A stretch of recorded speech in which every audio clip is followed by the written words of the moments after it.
In Ahmedabad, many multi-storied buildings came down and many others were severely damaged. Thousands of people lost everything they possessed.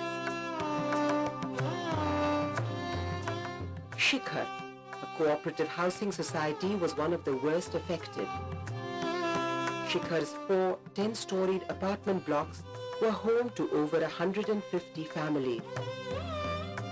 On the morning of the quake, one of the apartment blocks came down like a pack of cards. The other 3 were severely damaged. The immediate priority was saving the lives of those buried beneath the rubble. With all systems in the city in total disarray, the residents realized that they would have to help themselves. They were able to arrange for some earth-moving equipment and began rescue operations. Despite all efforts, Shikhar's collapse claimed over 100 lives.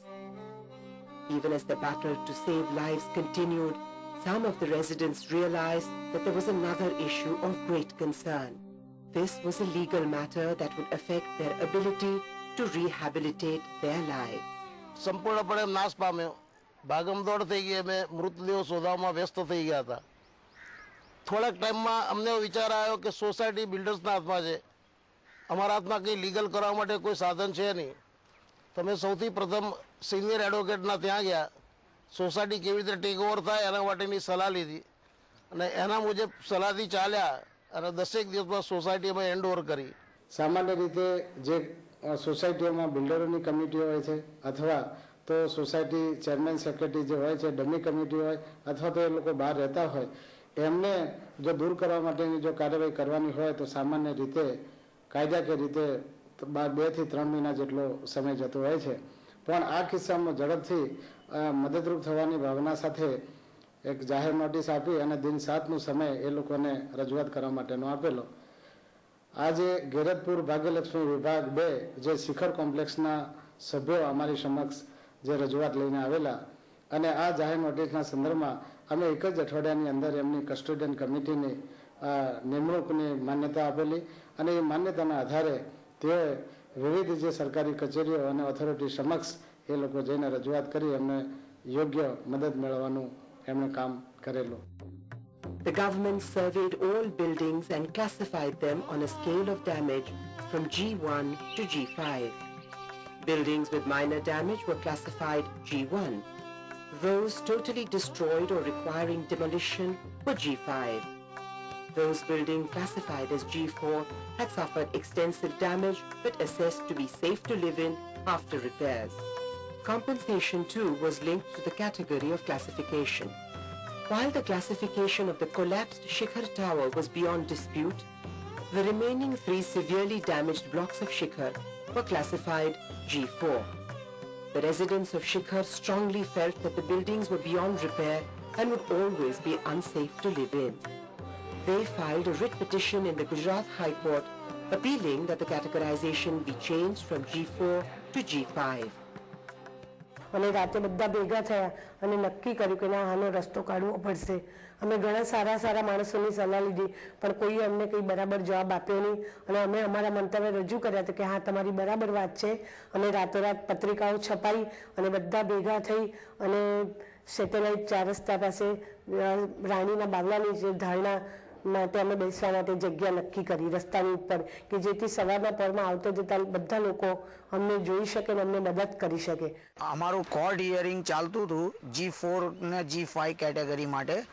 એ દરમિયાન અમારા શિખર એપાર્ટમેન્ટના ઘણા બધા મેમ્બરો ગુજરાતની બહાર રહેતા હતા. એ લોકો પોતપોતાના વતન જતા રહ્યા પણ અમે જે લોકલ મેમ્બરો હતા એ લોકલ મેમ્બરોએ પૂરતો સમય આપીને કોર્ટમાં G4ના ડિસિઝનની સામે ફાઇટ કરીને G5માં કન્વર્ટ કરાયો અને આ નિર્ણયથી શિખર એપાર્ટમેન્ટને ઘણો ફાયદો થયો. આ ઉપરાંત આ નિર્ણયથી અમદાવાદના 16 બિલ્ડિંગોને પણ ઘણો સારો ફાયદો થયો. After taking into account both the law, suffering and the collective intent of the residents of Shikhar, the division bench of the High Court passed an order changing the categorization from G4 to G5 subject to all the residents giving their written consent. The Shikhar residents immediately started to collect the written consent of every member of the Cooperative Housing Society. Having achieved the demolition of their unsafe buildings, the challenge ahead is to have new homes built. Active residents continue to meet every day to pursue this goal. While many fought to restore what they had lost, some had relatively little to lose, but were able to use the disaster relief as an opportunity to improve lives. Life in Khod, a village on the edge of India's desert region called the Little Run of Kutch, was never easy.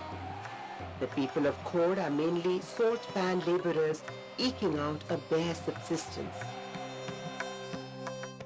The village lacked many amenities: basic education, health facilities, and easy access to water. મારું ઘર તો પડી જ ગયેલું હતું, પણ બહાર નીકળે ત્યાં બધા ગળામાં પડી જવા લાગ્યા. પછી એમ થયું કે આમાં જે બધા વયા ગયા છે તો એકલા તો રહીને તો આમાં શું જ કરવાના છીએ આપણે.